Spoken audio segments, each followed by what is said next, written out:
Hey there guys! Let's look at the first of the achievement standards we'll be completing this year. That is AS91608, or the brief. The main point of this standard is to go over what we're going to be creating for our digital media outcome, who it's for, and what we need to include in it. As we know, for our Year 13 projects this year, we'll be making a passion project for a stakeholder. We'll discuss stakeholders in a little bit. We should have had some time learning the basics of Unity, adding assets, scripts, triggers, but don't worry, your project is not limited to Unity. There'll be plenty of support for whatever project type you do choose. This project could take the form of anything made with a digital device. That could be video, it could be websites, it could be games, it could be anything you can make on the computer. Now, let's have a look at this document. As we see, it's broken into a few different sections. That's the planning, research, proposal, improvements, and final section. We'll start at the top, looking at the planning stage. To begin, before we can start doing anything towards making our project, we need to be able to answer a few basic questions. In particular, the first three. We need to source a stakeholder to make this project. A stakeholder could be a family member, close friend or family friends. It could be a teacher within the school, and I've spoken to quite a few who have some ideas. Come to me if you want some more information on who they are, or I have a few mystery stakeholders myself. The main thing is that the stakeholder needs to be somebody who is not yourself, that you're making the project for, that you can get constant, reliable feedback from throughout this planning and design phases. You and your stakeholder will need to derive a purpose or need or opportunity as to why you should be making them a project. Do they want to inform people about something they're quite knowledgeable about? Do they want a way to display the art in an interactive gallery? Do they want an interactive platform for students to learn something about their subject? It could be someone has a story idea they want made into a game or an interactive novel. Depending on what it is you are making, that falls into the context. So based on what you've got to solve, what do you have in mind to make? So you'll notice that these first two sections, need and opportunity and context, are set up, and we'll go over how to fill those out now. Whatever your project ends up being, do not feel afraid to shop around for stakeholders and negotiate with them what the purpose of the project actually is. Remember, while this project ultimately is for your stakeholder, you need to enjoy making it. You're going to be investing a good amount of your time, either the entire year or about 30 hours, into developing this project. So once you've found a stakeholder and decided on a purpose, we can start to fill out these first two questions. Your purpose should be written to explain why you're doing what you're going to be doing. For example, my stakeholder is looking for alternative ways to teach science to Year 8 students in an engaging and interactive way. Notice how this doesn't explain in any way how this is going to be met, but in this fictional scenario, I have a need or opportunity. Now I can start to fill in the context, or what that might look like. So I can explain, my stakeholder and I have discussed creating an interactive 3D environment to teach earth science. Something small just to get off the bat what it is you're thinking. If you have a few ideas, you can mention multiple here, and it can be whittled away as you go. For example, it could also be, my stakeholder and I have also considered an interactive website with 3D models to teach earth science to students. The next part involves explaining who your stakeholder is. This is the ideal point to add some background information about their business or service, and backgrounds on the purpose or need or opportunity. My stakeholder is named Dr. X Spence. They are a science teacher at Mystery Academy, specializing in earth science. They've been teaching for 15 years and love to use new, exciting technologies to teach their intermediate level students. This gives a larger amount of insight onto who your stakeholder is and some background into their passion and ambition for the project. This might take a little bit of interviewing up front to get, and of course that'll come as part of your shopping around for stakeholders. After all this, you can start to write the next part of the planning section, the end users. So, end users are your stakeholders' clients, people that are actually going to be visiting or using your project if it was to go live with your stakeholder. So how are you going to categorize them?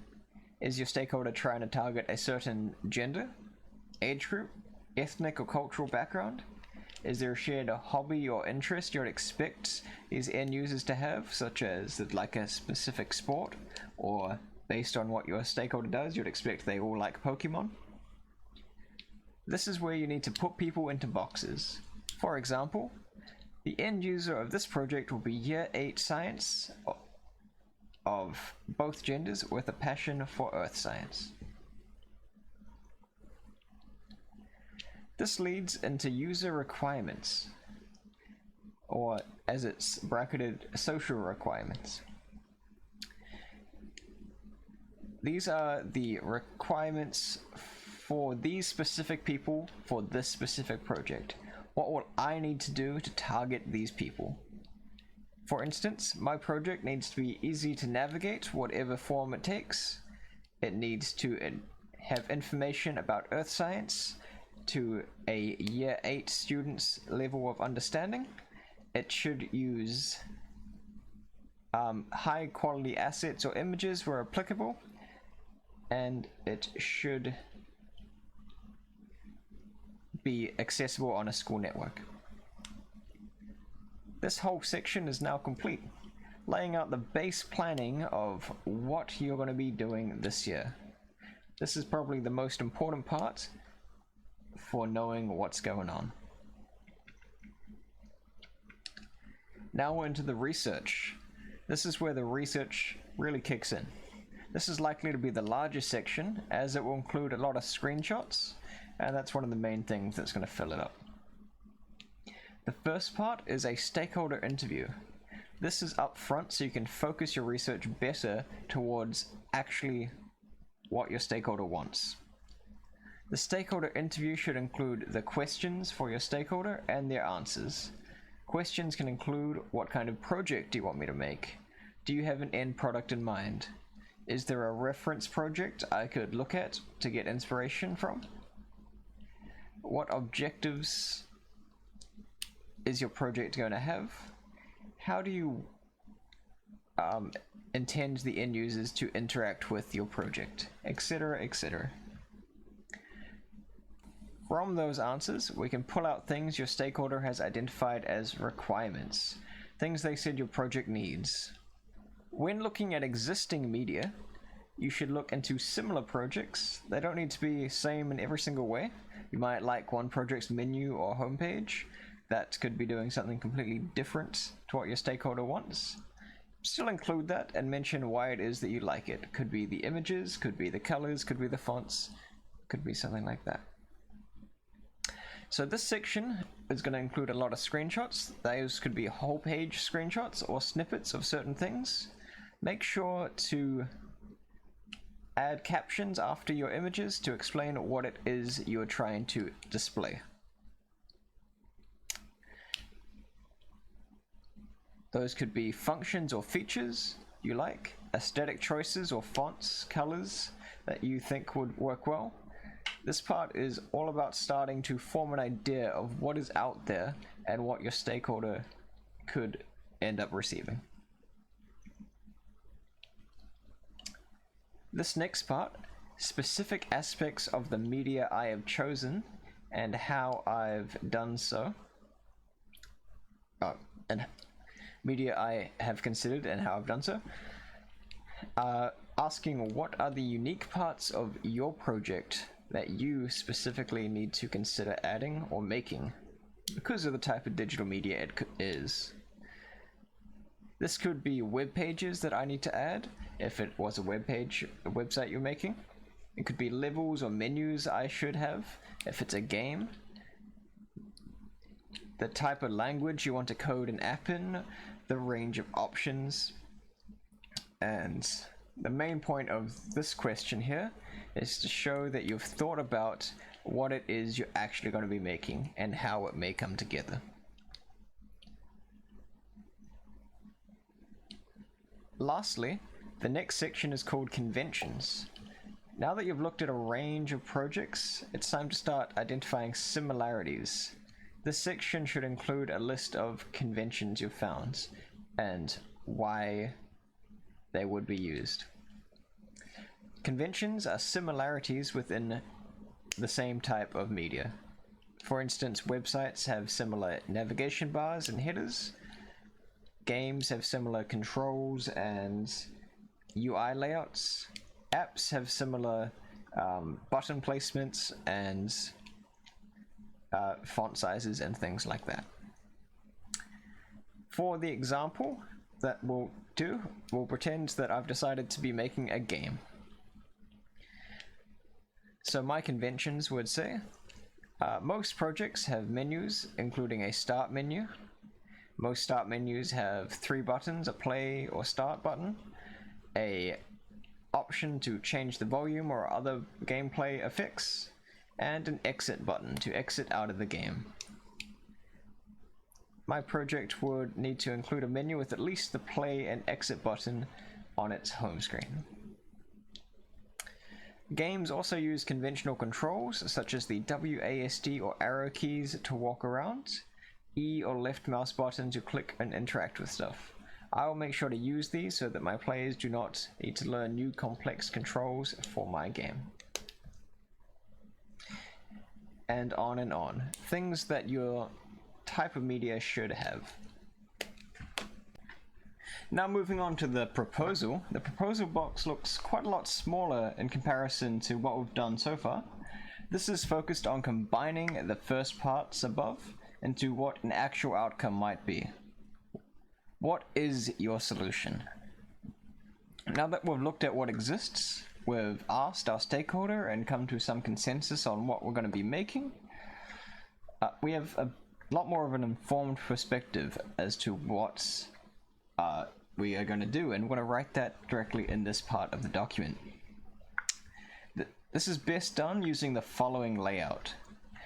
So you need to give a brief overview of what your project is going to be, what levels or pages or different assets are going to be in it, and then we're going to repeat this cycle for each page, level, scene, things like that.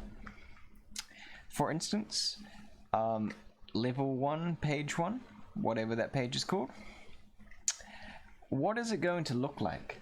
Include screenshots, and remember to mention things like the user interface as well as the environment if it's a game. Remember to mention things like images you might be using and what kind of text you're going to include on the page if it's something like a website. So after that, what functions are going to be here? What can you do within that level if it's a game? What can you do on that web page if it's a website, for instance? You need to make sure that on each subsequent page, each subsequent run-through or each subsequent page or level, that you're only mentioning the new unique functions. Otherwise, you're just going to mention the same thing again and again and again. Try to include screenshots in here where applicable. Now finally, we can talk about those conventions that we just mentioned. How have you thought about them on this specific level or page? On this specific part, how have you thought about the conventions? And finally, how does it meet the requirements that we've identified? We've identified user requirements, we've identified stakeholder requirements, and our overall general purpose. How does it help with that? So we're going to repeat that cycle of what does it look like, how does it function, how has it met conventions and requirements for each of the levels, menus, pages, whatever of our project. This is the best way to lay this section out. With proper spacing and indentation, this is the easiest way for your stakeholder to read it. We will need to send these proposals that we're going to write to our stakeholder and share it with at least 3 unique pairs within our class or within the school. This is, of course, for those feedback portions that you see just below. Simply paste your stakeholder's response. Make sure to include any correspondence that you've had as well that are relevant to here. You're going to need to ask them for their feedback, identify things that they like or that they'd rather change. You're going to ask them if there are enough pages or enough levels or enough scenes or enough whatever you're making, or if they want something added or removed that was or was not present. It's your job to paste their feedback here. The improvements, this next smaller portion, is definitely the shortest part of this document, but it's probably one of the most important. This really solidifies if your document's going to be getting achieved or a higher grade. If you're able to identify changes that are needed, either based on peer or stakeholder feedback, or if you're able to identify things yourself from looking at other people's work, or just reflection on this project, that all goes in here. All you need to do for this section is to write down what changes you've identified, and you should make and why you want to make these changes. So using that game of Earth Science example, based on the feedback, I should make the pause menu accessible at every level using the escape button. I should also include an option to mute the background noise in the pause menu because of ... Carry on like this for each improvement that you've identified. Lastly, we're on the home stretch. We're in the final section. This is where excellence is made. This is where we'll be laying out what our final solution actually is. This is a combination of the original solution and the improvements that we've made in the part just before. So we should use the same layout formula as mentioned above. What does it look like? How does it function? How does it meet the requirements and conventions? Won't be needed because that's answered in the next question. So what does it look like and how does it function for each of the parts of your project?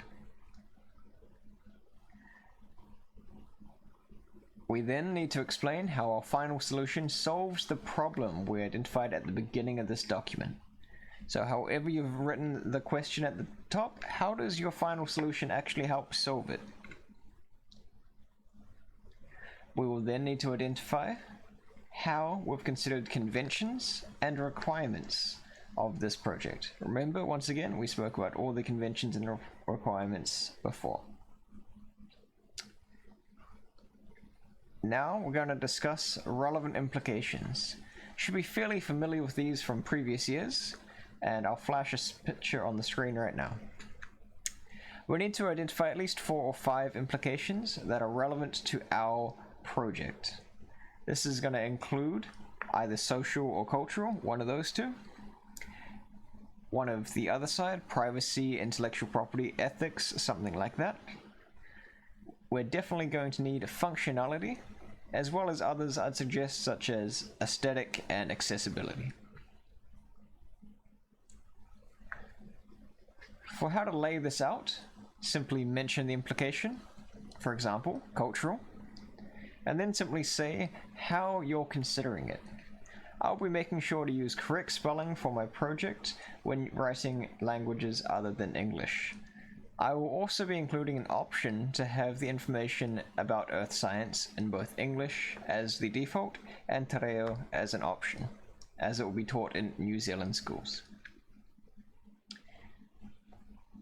Now here's something else a little bit different. User experience practices, or user experience shortened to UX methodologies. Here is a list of some of the most common ones we'll be implementing within this project and how we'll be doing it. So let's break those down. Some of the most common ones will be user research. We will be interviewing end users of the future project about what it is they want.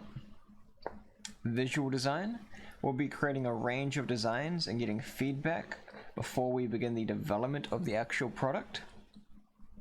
Content strategy.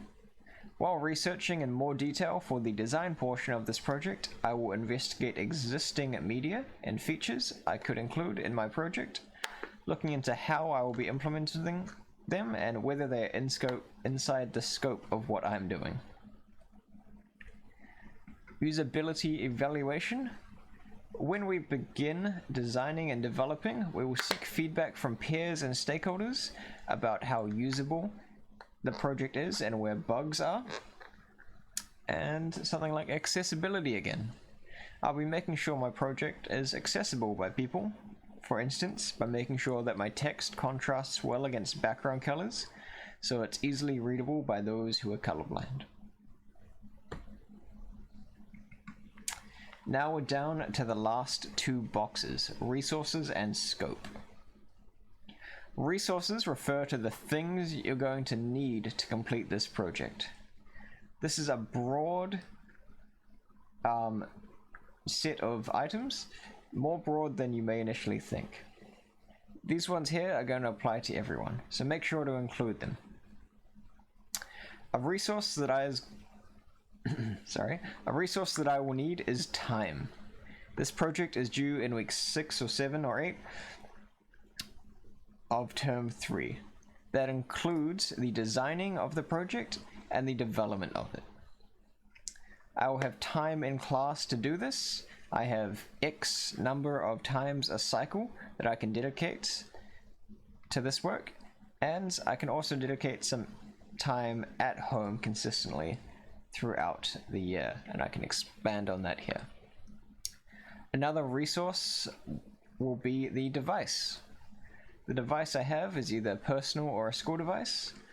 This would impact on how often I can use it, and how powerful my device is impacts on what kind of assets or project I can create. I will specify that here. The software I'll be using for this project is X, whatever it may be, and I'll be writing in a certain language. Then there are some more obscure resources that you need to consider. A resource that I have is Mr. Spence. Mr. Spence is here to help me out with one-on-one in-class assistance. I can also contact him with questions outside of school hours, but ideally not when he's getting married. Mr. Spence will be able to answer some questions, but other resources I have to help me are online tutorials, such as online documentation, Stack Overflow, and YouTube videos. I will use these to upskill myself when it comes to the project. I will also ask for peer assistance where appropriate. My stakeholder is a key resource to this project, for I am making this project for them.